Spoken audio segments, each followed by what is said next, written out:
Good morning વિદ્યાર્થી મિત્રો. બહુ પ્લેઝન્ટ મોર્નિંગ છે આજે અને ક્લાઇમેટ પણ બહુ જ મસ્ત છે. અને એવા મસ્ત ક્લાઇમેટની અંદર હું તમને આજે મસ્ત ભણાવવા જઈ રહ્યો છું અને બહુ જ ફાઇન ટોપિક. યાદ રાખજો, બહુ જ અગત્યનો ટોપિક એટલા માટે છે કે તમે બોર્ડ એક્ઝામની અંદર theoretical examples, even in MCQs, even in competitive exams like JEE, NEET, GUJCET, બધી જ એક્ઝામની અંદર સૌથી સારો કવર થઈ શકે એવો ટોપિક અને ઇઝી ટોપિક, મજા આવે એવો ટોપિક છે, રાઈટ? તો સૌથી પહેલા કેપેસિટર શું છે ને એ સમજી લઈએ કે એનું એક સિમ્પલ બેઝિક પહેલા હું તમને ઇન્ટ્રોડક્શન આપી દઉં. મિત્રો, કેપેસિટર જે છે એ એકચ્યુઅલી શું છે? એ કેપેસિટર એક ઇલેક્ટ્રિકલ ડિવાઇસ છે, બરાબર? હવે તમને એવું થાય કે એની જરૂરિયાત કેમ ઊભી થઈ? તો આપણી પાસે ઘણા બધા એવા ઉપકરણ છે, દાખલા તરીકે જેની અંદર આપણે electrical motors, right? Electrical motors, આ મોટર્સ તમને ખબર છે પાણી ખેંચે તે પણ હોઈ શકે. બીજું કે આપણા જે ઘરઘંટી છે એની અંદર જે જગ્યા પર મોટર્સ હોય, ઇલેક્ટ્રિકલ મોટર્સ, પછી પાણીની હોય કે ઘરઘંટીની હોય કે વોશિંગ મશીનની હોય કે હેન્ડ બ્લેન્ડરની હોય, anything, right? Anything, hand Blender also, mixer also, right? Okay. પંખા, ઇલેક્ટ્રિકલ ની અંદર આપણે લઈએ છીએ ફેન્સ, રાઈટ? બીજું કે તમે કેમેરો જે છે ને, આપણે ઇવન મોબાઈલની અંદર જે ફ્લેશ છે, કેમેરા ફ્લેશ, રાઈટ? તો આ બધા ડિવાઇસની અંદર છે ને, આ બધાને ઓપરેટ કરવા હોય ને, આ બધાને યુઝ કરવાનું, તો એને ઇનિશિયલ લેવલ ઉપર, સ્ટાર્ટિંગ લેવલ ઉપર બહુ વધારે એમ્પિયરની જરૂર પડે, વધારે પ્રવાહની જરૂર પડે. એટલે એવું કહી શકીએ છીએ કે it consume more current when it starts. હવે એનું રીઝન શું છે ખબર છે ને તમને? એ સ્ટેટિક ફ્રિક્શન, બહુ એક સરસ ટોપિક તમે લોકો ધોરણ 11 ની અંદર ભણી ગયા. હવે તમને ઉદાહરણ પણ આપી દઉં. જોજો કે દાખલા તરીકે તમને શું કહું? ઓકે, હા, ફાઇન, સરસ ટોપિક. તમને ઉદાહરણ આપું છું કે ગાડી છે, એક ગાડી છે, રાઈટ? એ સ્થિર છે. ધારો કે બંધ પડી છે ને એ સ્ટાર્ટ થતી નથી ને તમને એનો ઓનર એવું કહે છે, તમે જતા હો રસ્તામાં કે ભાઈ મને ધક્કો મારવા લાગો.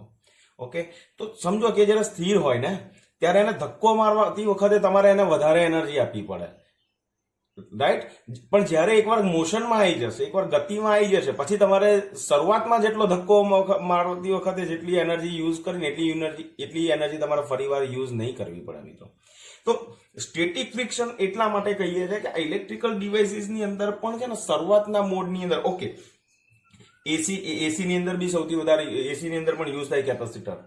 તો આ કેપેસિટરનો રોલ શું છે, કેપેસિટરની જરૂરિયાત કેમ ઊભી થઈ, તો એ સમજાવું છું કે કારણ કે આ બધી ડિવાઇસીસ એવી છે કે જેમાં વધારે પ્રવાહની જરૂર પડે, અને વધારે પ્રવાહની જરૂર પડે તો સમજી લો કે એને આપો છો કેટલો તમે કરંટ, તો કે તમારા ઘરે જે તમને મીટર આપે છે મેક્સિમમ તમને 30 એમ્પિયર સુધીનો કરંટ તમને પ્રોવાઈડ કરી શકે ઇલેક્ટ્રિકલ મીટર. કેટલો? 30 એમ્પિયર સુધીનો. બટ અમુક ડિવાઇસીસ એવી છે કે એને 25 એમ્પિયર થી 50 એમ્પિયરની વચ્ચે એની રિક્વાયરમેન્ટ હોય.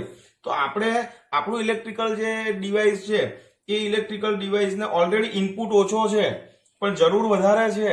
તો એવી પરિસ્થિતિમાં શું તમે ઘરે ઇલેક્ટ્રિસિટીનો પ્લાન્ટ તમે નવો ઉભો કરશો? ના મિત્રો, કઈ જરૂર નથી. એના માટે આ લોકો એક સરસ ડિવાઇસ બનાવી દીધું, કેપેસિટર. ઓકે, હજુ પણ કહું છું કે એની જરૂરિયાત પણ ક્યારે છે? ઇનિશિયલ લેવલ પર જ. સમજ્યા તમે? ગાડીને ધક્કો મારતી વખતે વધારે જરૂર પડવાની છે, પછી એકવાર ગતિમાં આવી જાય ને પછી તમારે એનર્જી ઓછી જરૂર પડશે.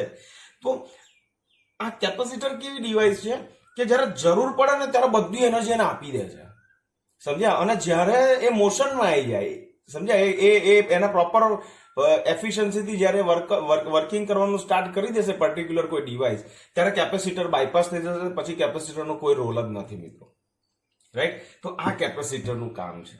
તો 25 એમ્પિયર કે 50 એમ્પિયરનું ડિવાઇસ તમારે જરૂર છે તો એ તમને આ પૂરું પાડે છે. હવે બેઝિકલી કેપેસિટર શું કરે છે ખબર છે, મિત્રો? એ પોતાની અંદર ઇલેક્ટ્રિકલ એનર્જી, એને ઇંગ્લિશમાં શું કહીએ છીએ આપણે? વિદ્યુત ઉર્જા. એને સંગ્રહ કરે છે, મિત્રો. સંગ્રહ કરવાનું કામ કરે છે. સંગ્રહ કરવાનું કામ કરે છે, રાઈટ? ઓકે, તમે કદાચ જોજો, બહુ સરસ હું તમને બતાવું છું કે ક્યાં તમને કેપેસિટર ઘરમાં પણ જોવા મળશે ઘણી બધી જગ્યા ઉપર, રાઈટ? આ તો ડિવાઇસ, જો તમારા ઘરમાં આ બધી ડિવાઇસો હશે તો સમજી લો ત્યાં કેપેસિટર હોય જ.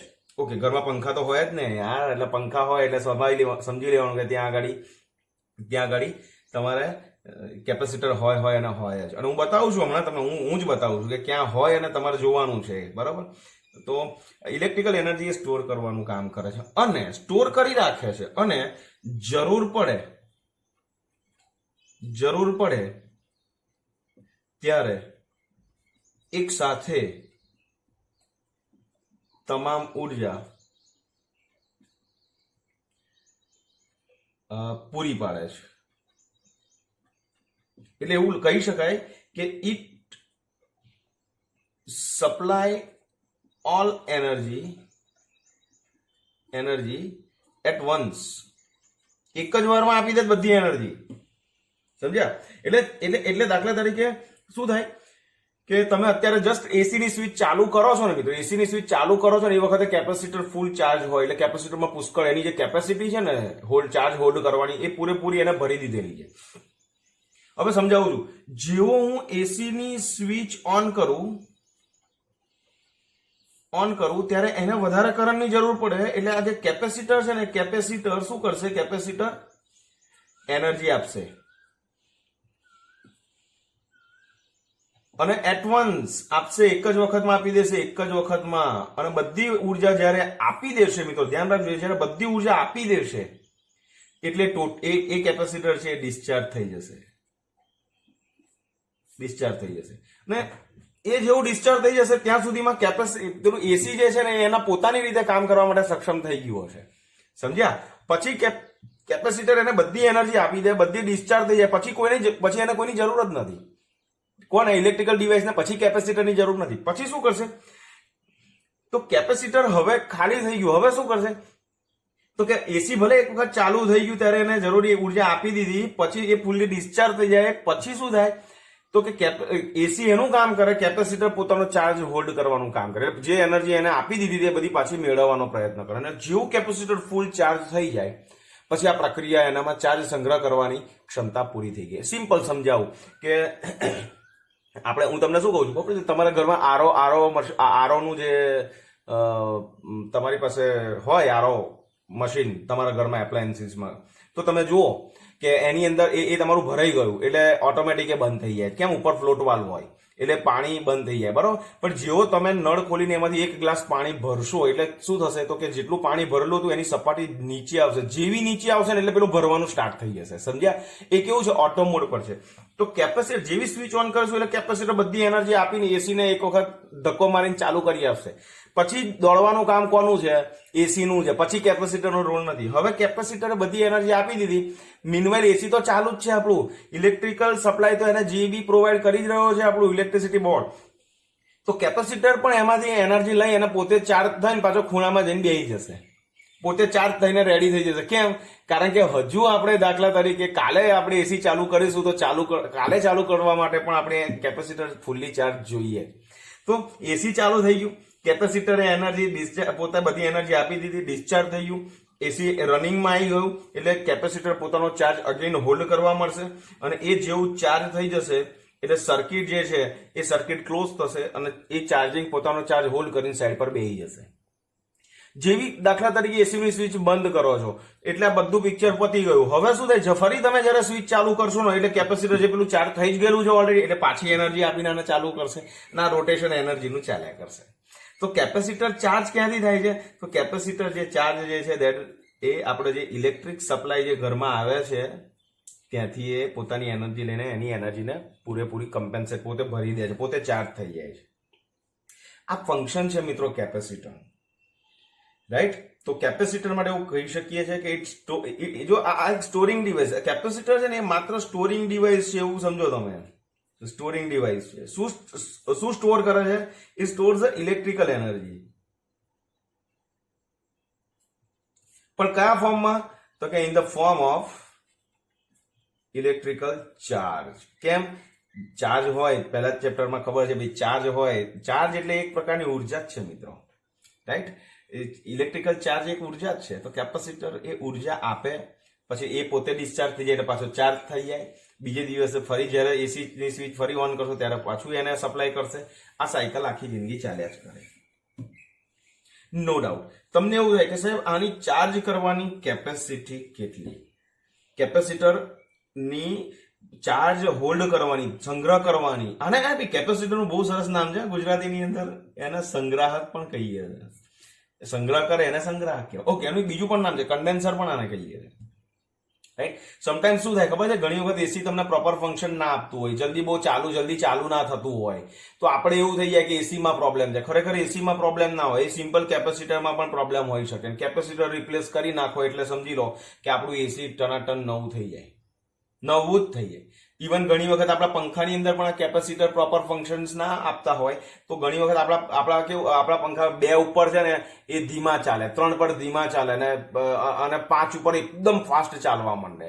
રાઈટ. તો સમટાઈમ્સ એ રેગ્યુલેટરમાં તો ઇસ્યુ હોઈ શકે, પણ કેપેસિટર શું કરે છે કે પેલાને પ્રોપર એનર્જી પ્રોવાઈડ નહીં કરી શકતું. એટલે જ્યાં મોટર છે ત્યાં કેપેસિટર હોય અને હોય જ. ક્લિયર?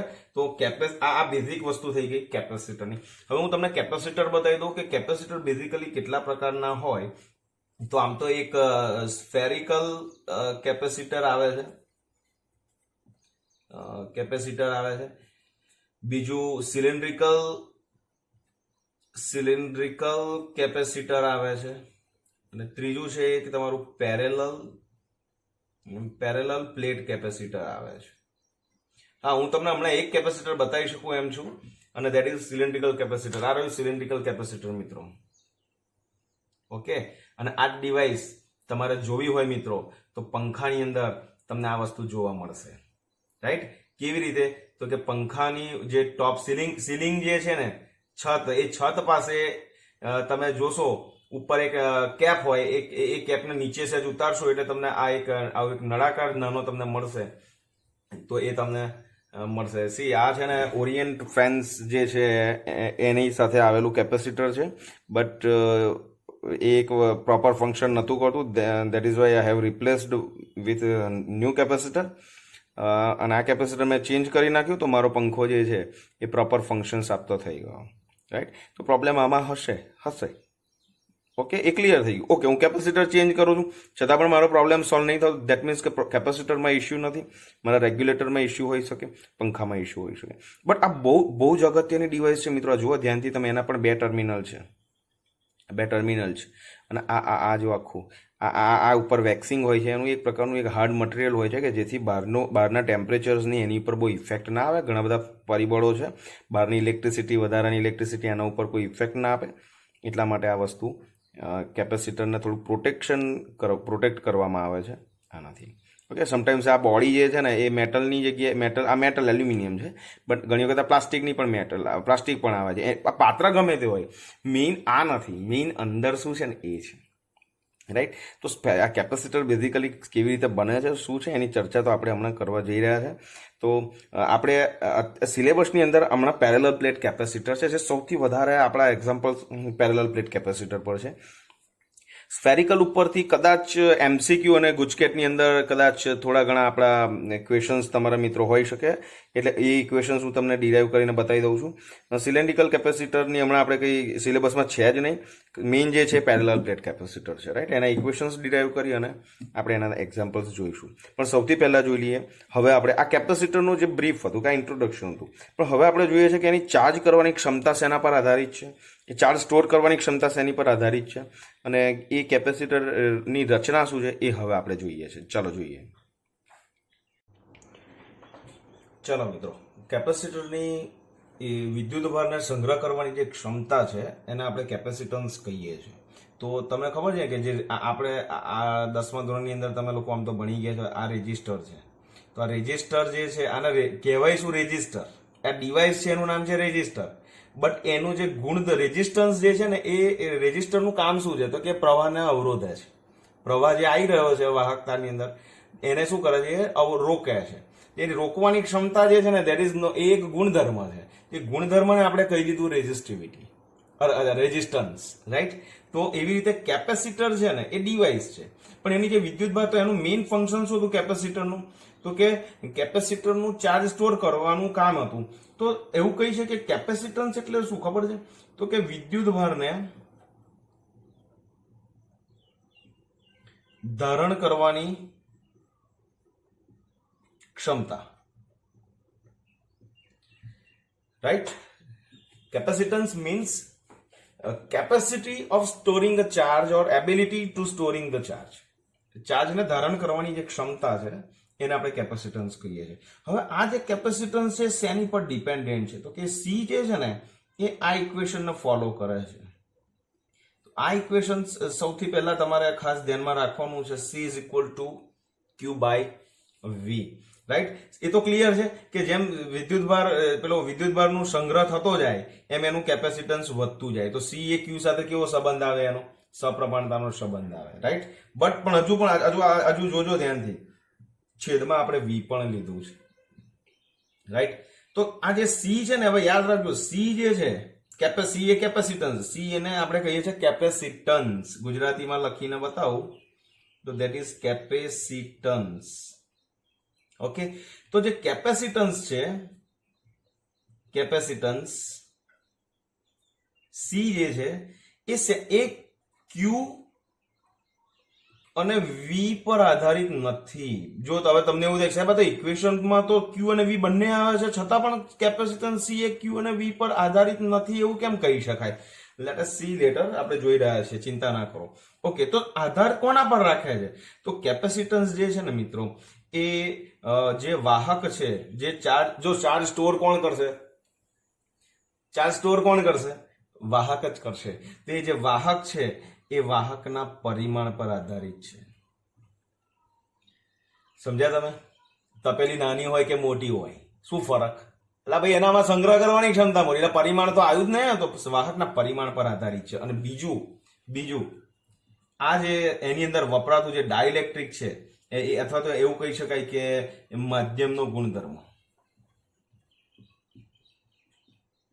માધ્યમના ગુણધર્મ પર આધારિત છે, રાઈટ? આ બંને વસ્તુ હું તમને પછી બતાવું છું કે પરિમાણ ક્યાં આવે છે અને માધ્યમનો ગુણધર્મ ક્યાં આવે છે.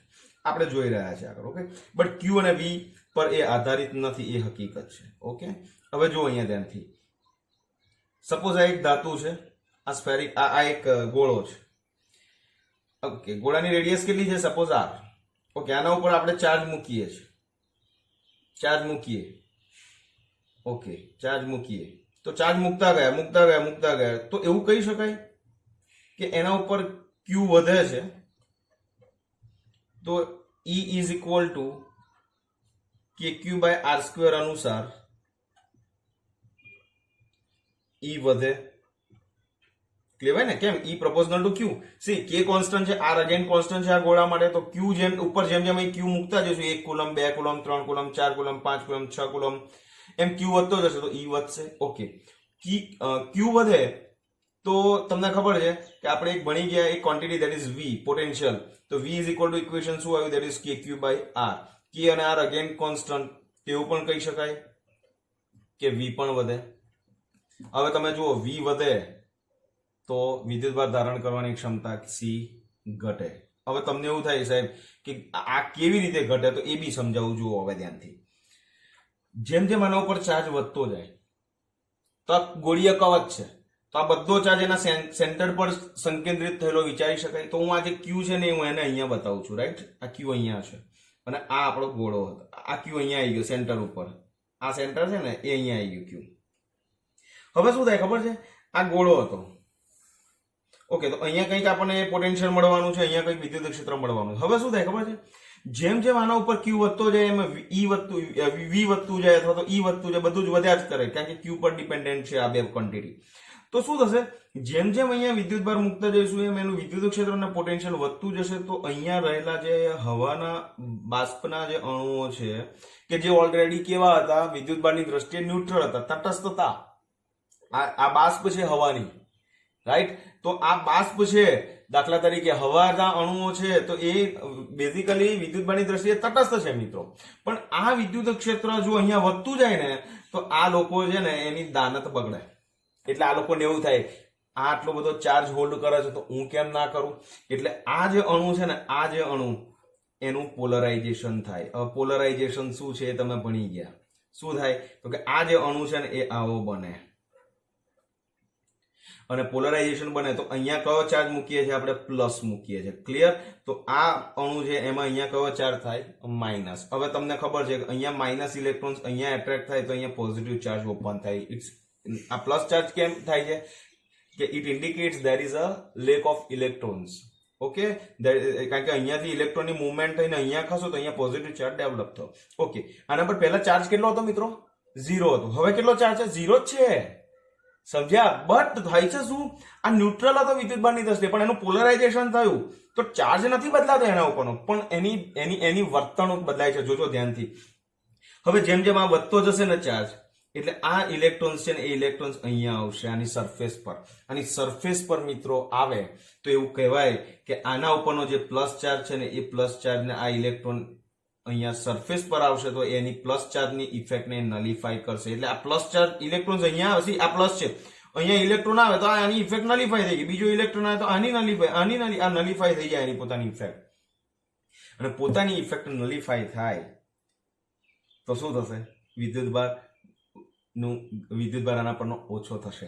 આને છે ને, આને બેઝિકલી લીકેજ કહેવાય, ઇલેક્ટ્રિકલ ચાર્જનું લીકેજ કહેવાય, અથવા તો આને કોરોના ડિસ્ચાર્જ પણ કહેવાય. તમને એવું થાય વાહ સાહેબ કોરોનાના જમાનાની અંદર પાછું કોરોના કઈ લઈ આવ્યા હતા? આને ઇટ્સ અ ફિનોમિના, આ પ્રોસેસ છે કે કોરોના ડિસ્ચાર્જ પણ આને કહીએ છીએ. રાઈટ? નો ડાઉટ સિલેબસમાં વર્ડ નથી, જરૂર બી નથી તમારે, પણ આ તો સમજાવું છું કે આ નલિફાય થયો ને ચાર્જ, એનો મતલબ કે આની જે કેપેસિટન્સની, આની જે વિદ્યુતભારને હોલ્ડ કરવાની જે ક્ષમતા હતી એ ઘટી. કેમ? તો કે વી વધ્યો. કેમ? ક્યુ, આના ઉપરનો ક્યુ વધે તો ઈ વધે, ઈ વધે તો વી વધે, વી વધવાથી શું થાય? આસપાસની હવાઓનું આયનીકરણ થાય. આયનીકરણ એક પોલરાઇઝેશન છે બંને, નો ડાઉટ ઘટના જુદી છે, પણ આયોનાઇઝેશનની પ્રક્રિયાના કારણે આના પરના ઇલેક્ટ્રોન્સ આ સરફેસ ઉપર આવી અને આની ઉપરનો જે ધન વિદ્યુતભાર છે એને નલિફાય કરે છે, એની ઇફેક્ટને નલિફાય કરે છે, તો આના ઉપરનો ચાર્જ ઘટે છે. તો જુઓ, વી વધે તો સી ઘટે, તો આના પરનો ચાર્જ શું થશે મિત્રો? ઘટશે. રાઈટ? અને એટલા માટે સી ને આપણે વી ઉપર ડિપેન્ડન્ટ છે તેવું એક લઈ આવ્યા. સી પ્રી ડિફાઇન્ડ છે અને આપણે કઈ છંછેડો નથી. આપણે just we have to remember that capacitance C is equal to Q by V. Clear? આટલું ખાલી તમે મિત્રો યાદ રાખશો તો પણ તમારું સરસ કામ થઈ જશે. ઓકે, આ હવાના અણુઓ જે છે એ આ હવાના અણુઓ બેઝિકલી જ્યારે વિદ્યુતભારની દ્રષ્ટિએ તટસ્થ હોય મિત્રો, ત્યારે એ એવું કહી શકાય કે વિદ્યુતની દ્રષ્ટિએ કેવા છે? અવાહક જ હતા. વિદ્યુતની દ્રષ્ટિએ કેવા હતા? અવાહક જ કહેવાય મિત્રો આને. બટ આ એની કારણ કે એનો ગુણધર્મ છે, પણ એનું પોલરાઇઝેશન કોના લીધે થયું? તો કે આના ઉપર જે ચાર્જ છે ને મિત્રો એના લીધે થયું. હવે આના પરના ચાર્જને કારણે આનું પોલરાઇઝેશન થયું. એનો મતલબ એ કે આનું વિદ્યુત ક્ષેત્ર વધતું જાય ને તો વિદ્યુત ક્ષેત્રની કોઈ એક, દાખલા તરીકે હું ક્યુ મૂકતો ગયો, સી હું ક્યુ વધારું છું, ક્યુ વધે છે, તો ક્યુ વધે છે એટલે 1 કુલમ થયો, 2 કુલમ થયો, 3 કુલમ થયો, 4 કુલમ થયો, ચાર્જ વધ્યો. તો એ વસ્તુ ક્લિયર છે મિત્રો કે પોટેન્શિયલ પણ વધશે.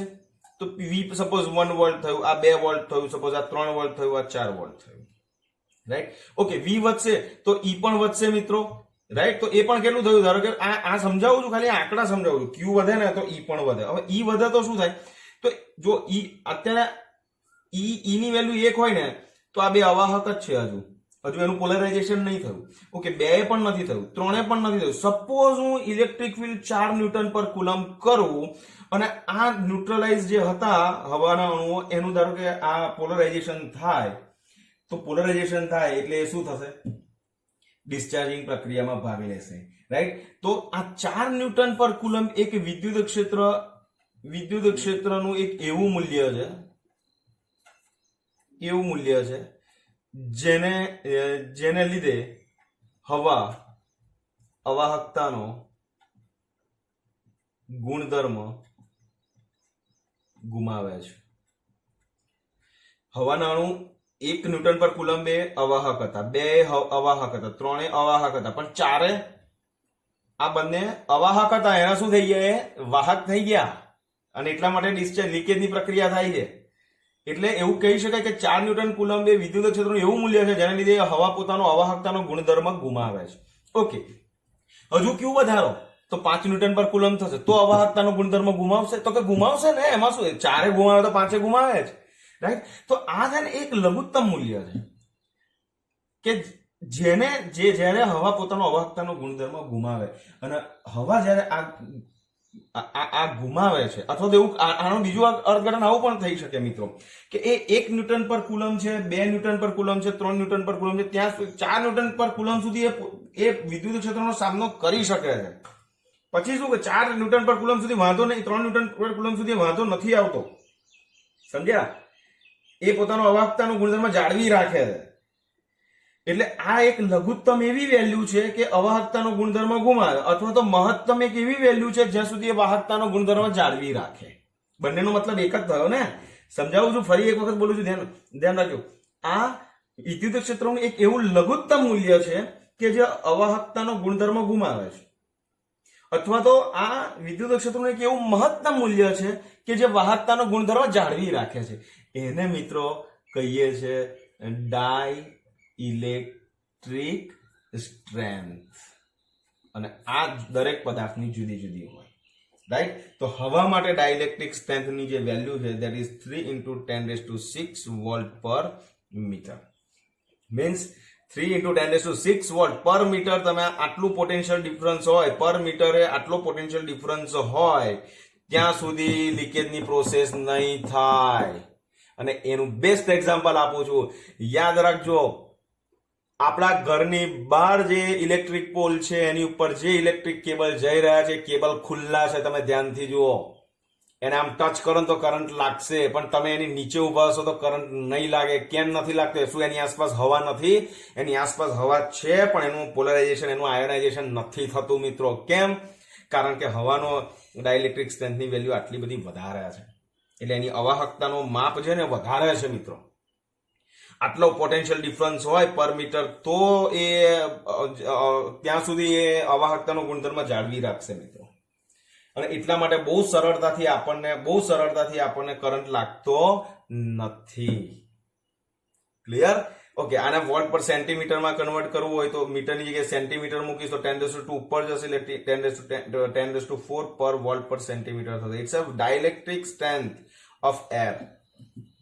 Volt per metre, volt per centimetre. 1 માર્ક્સના ક્વેશ્ચન્સની અંદર પણ મિત્રો આ વસ્તુ પૂછી શકાય છે. ક્લિયર? તો આ વસ્તુ તમારે સમજવાની છે. ઓકે, જેમ રેઝિસ્ટન્સની આ જે પરિપથ સંજ્ઞા છે એવી રીતે કેપેસિટરની જે પરિપથ સંજ્ઞા છે મિત્રો એ આ રહી.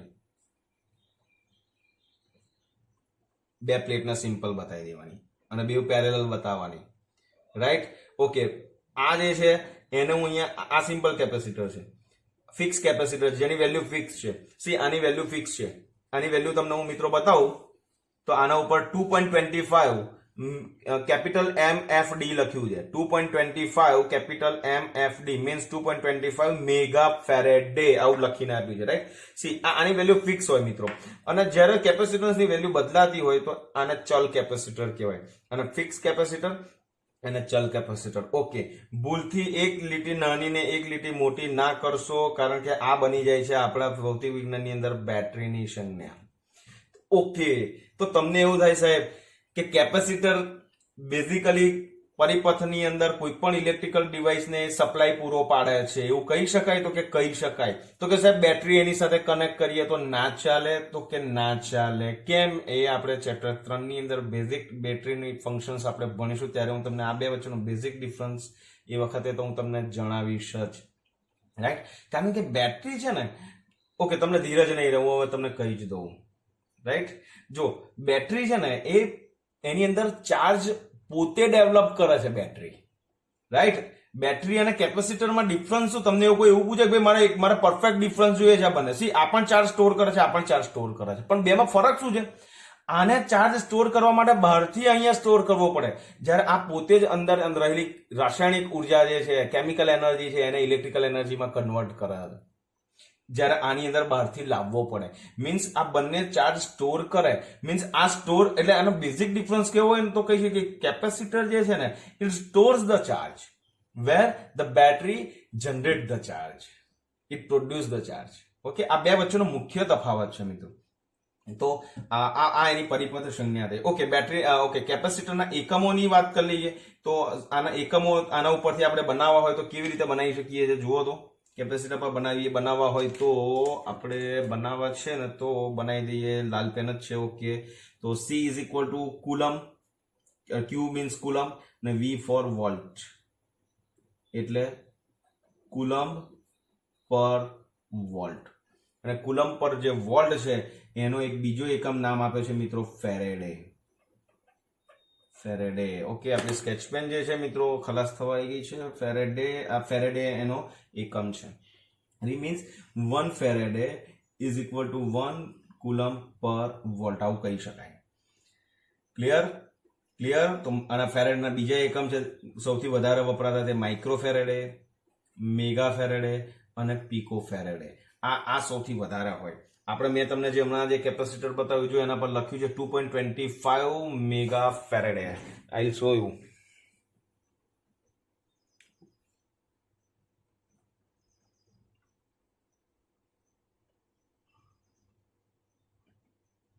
દેખાય છે મિત્રો?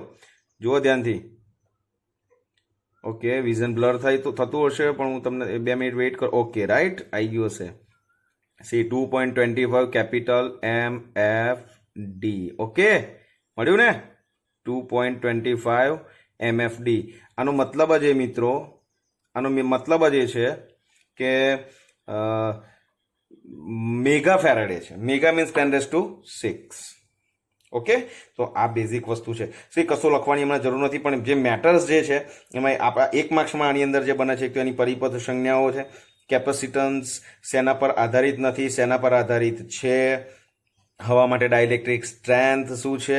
ડોન્ટ વરી, આ 2 માર્ક્સના રિગાર્ડિંગ આ ક્વેશ્ચન આમાંથી પૂછાવાના ચાન્સીસ ઓછા હોય મિત્રો, પણ આની જે એપ્લિકેશન્સ આવે છે એના ઉપર બહુ સરસ ક્વેશ્ચન્સ બને છે. એટલા માટે તમને કહું છું કે તમે સરસ આખી વસ્તુ પહેલા સમજી લો, કેપેસિટર ને કેપેસિટન્સ, પછી એના ક્વેશ્ચન્સ જોઈએ. રાઈટ? તો વિડીયો, મારી રિક્વેસ્ટ છે, વિડીયો 2 વાર જોઈ લેજો તો વધારે ક્લેરિટી તમને આવી જશે. Okay, take care.